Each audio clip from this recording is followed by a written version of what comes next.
Thank you very much.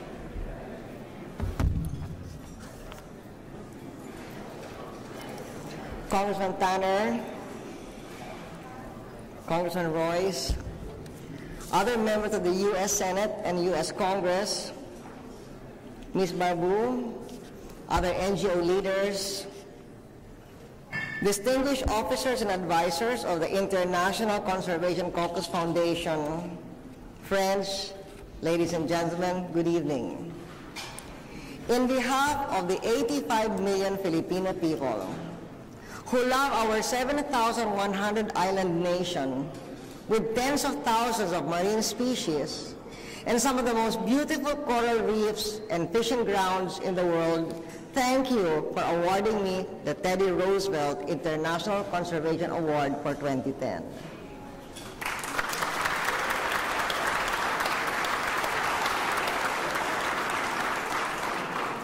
Named for the larger-than-life conservationist President Theodore Roosevelt, this award gives further inspiration to all my compatriots and those around the world who join me in doing all we can to conserve our precious natural resources.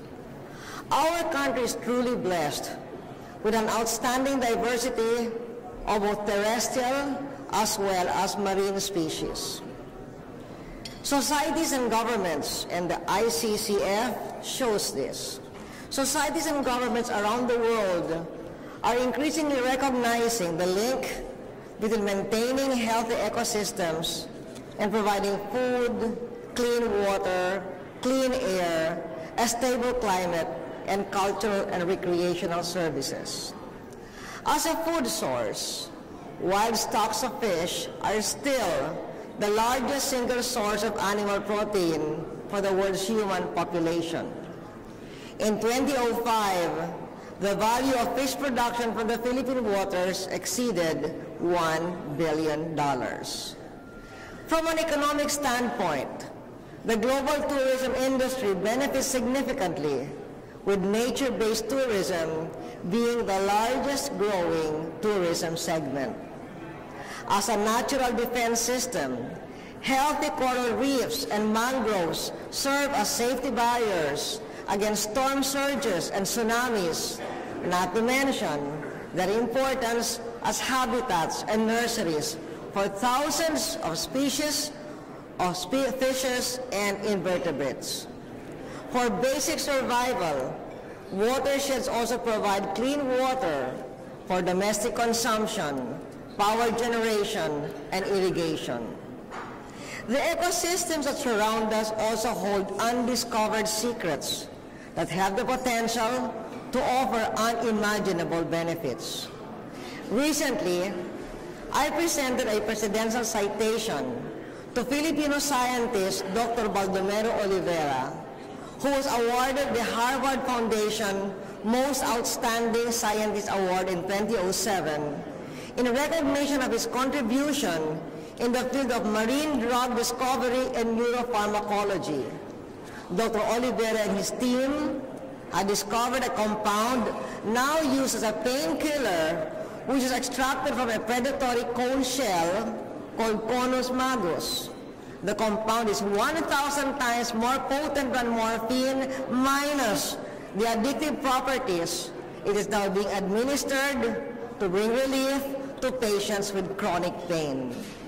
It is awe-inspiring to imagine the other latent benefits stored in the tens of thousands of other marine species found in our marine ecosystems.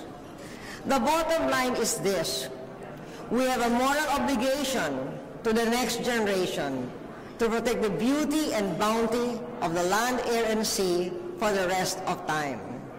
I am honored to represent the Philippines in this noble effort.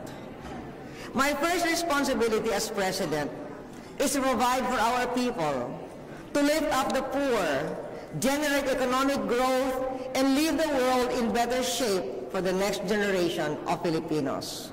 Central to that mission is to harmonize economic growth with the full protection of our environment. The trade-off between a clean, healthy, and sustainable environment and strong economic growth is a false choice. We need both.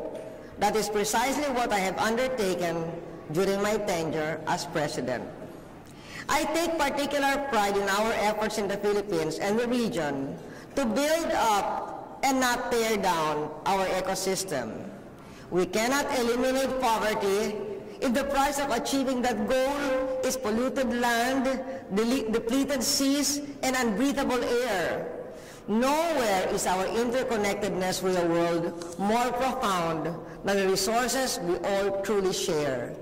It is truly a global environment. We must all do our part to conserve it, grow it, sustain it. Well, as you are now aware because of this award, I am a strong advocate for the preservation and restoration of the Coral Triangle, considered the richest area of marine biodiversity in the world.